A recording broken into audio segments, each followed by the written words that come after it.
we're looking for the best strategies. So we're going to ask as many questions as possible. Hopefully you guys have some new ideas and new initiatives for each other and for the city of Milwaukee. And we thought that this was a perfect time as the summer rolled around to hear what all the agencies are doing and for the public to hear what they're doing regarding public safety through CDBG funding, so we can work better together, because if we're not on top of our game, we will have a very hot summer. We want to be prepared for that.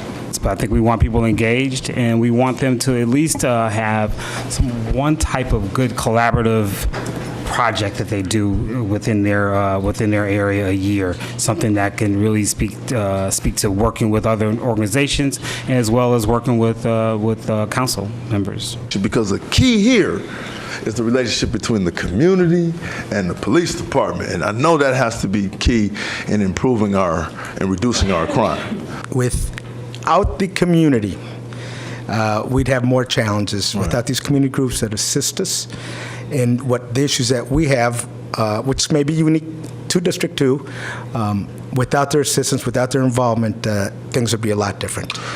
We are still community-based and problem-oriented and still using data to drive our interventions, but we'd like to use that data in different ways, not just for traffic and subject stops, but to really ramp up our community engagement and engagement with different community-based organizations, so we can just improve that relationship between the community and the police. Sure. It's an incredibly powerful tool. It's been very helpful in my district to keep problems from spreading throughout my area, because if you got a bad house and you let that house get away from it, get away with those types of activities, the people next door, they're going to move. And guess who's going to move in next door to that house? More trouble.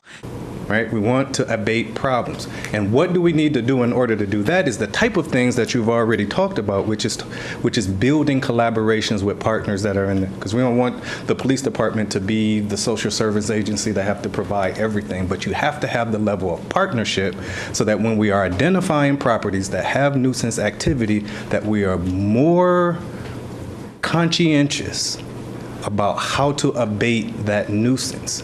And that the only thing that we have at our disposal cannot be the hammer. Our goal should be to try to keep people where they are and solve the problems that are there and abate the actual nuisance activity. Yeah. And that's where the partnerships come in. We all need those leaders in our life to invest in us. We all need those people to take us under our wings. And so finding those people on the block that are going to encourage and engage the other residents really helps reduce crime on a block. Yes, it does. So that you can bring them the information that will have a greater impact on their life, quality of life and living. Excellent. And make funds more accessible to residents who might need lesser money than what we traditionally loan. We are always looking for kids to work at our sites, and we have a partnership with several employers that we place kids in private subsidized locations. But we've worked with different organizations, Safe and Sound and Riverworks and Groundworks and multiple organizations on the east side to allow young people the opportunity to be great. And it's all about uplifting the human spirit, trying to get these kids into a safe environment, help them to sustain their life. Try to figure out what their main issues is and try to, not really come to them as the help, but come to them as a friend type thing. And I really see that, notice that works a lot. What we try to do, we really want to keep getting in tune with the youth, how we were last year, especially when we kicked it off at Juneteenth. This is the young folks doing it. They know how to do it. They're doing customer service. They're helping people with their boxes to the cars, to the house down the street, or whatever it will be. And this is, everybody said, oh, you building future leaders. I said, no, these young folks is leaders already. Yeah. And I think it just demonstrates how y'all have y'all finger on the pulse of the people that y'all serving, but that's something we gotta keep our eyes open. It all works together. It is a unit, and the purpose of the unit is to bring all of the departments together. And what the CPU does is bring MPD, the DA's office, neighborhood services, corrections, Sojourner, Safe and Sound, and other organizations all together on place-based problem solving. So we are individuals that want to get into neighborhoods, They listen to residents, listen to the older people that represent them, listen to the police department, and try to proactively solve problems. And it being a safety issue to the individuals living there, problems to businesses surrounding it, so sort of getting everyone to come in to address the situation. The perspective that we get out, being on the street, not in the courtroom behind a desk, charging cases, acting after the fact, after the crime occurred, is key. We also have very solid relationships in the areas that we work in, and we work very closely with every NSP that we touch. For us, most importantly, some type of follow-up has taken place. So we try to track that as much as possible because we know that that's important with, credibility amongst neighborhoods that we serve. I know that a lot of the work that we do takes a long time. I know that residents a lot of times get frustrated that these processes do take a long time, but this was a small win.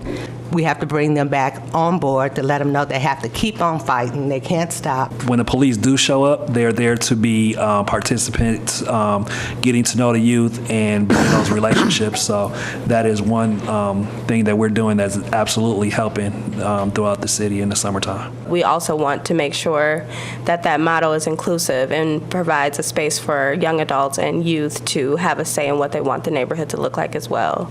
Because it was life-changing for me, and it was some police officers in there, and our relationship is different since we've been to that community building workshop, and I think it was great. And I love the way that person framed that because it changes the discussion. So helping people to understand what these ladies are going through changed the conversation from judgment. I think we need to explore some type of community curriculum that actually tells members of the community what should we adhere to, what should the standards of our neighborhood be. I think some of those things are encapsulated in those issues. Once they're employed and able to be productive citizens, then you'll see reductions in crimes and things of those sorts. For the city houses that are in the neighborhoods that are empty to be looked at as neighborhood houses, community houses, gaming houses, art houses, or things of that nature to work with the residents.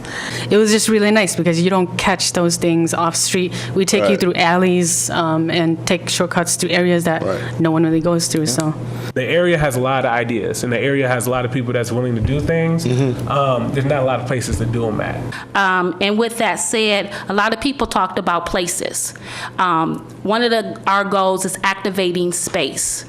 We just need that support because we don't have those places where we can take those kids at this point in time. So we just want you all to have that. You heard today, so we need a transportation for youth to go to other areas of the city. And a lot of the stuff that we're trying to accomplish, right, there's no way of accomplishing it without the partners that are on the ground actually doing the work. Some of the things is not extra money that you need. Sometimes it is the ability to collaborate, to understand what else is out there, and then to be able to use the resources that are at our disposal. We're willing to set aside resources to incentivize collaborations. We have to incentivize collaborations. We have to incentivize a comprehensive way of taking this approach. That's why I love SOC, and I love, because, listen, they tried to make it seem as if there is some huge gulf between the north and south sides of the city of Milwaukee. We have to demonstrate to them that we are one city and that we are taking this seriously about being able to identify what things we can accomplish and having some priorities that we know that we can deliver for our shared constituents. And this is what we need to do going into a summer to recognize what kind of partnerships that we are going to have to build to have a sustainable way of delivering for our constituents.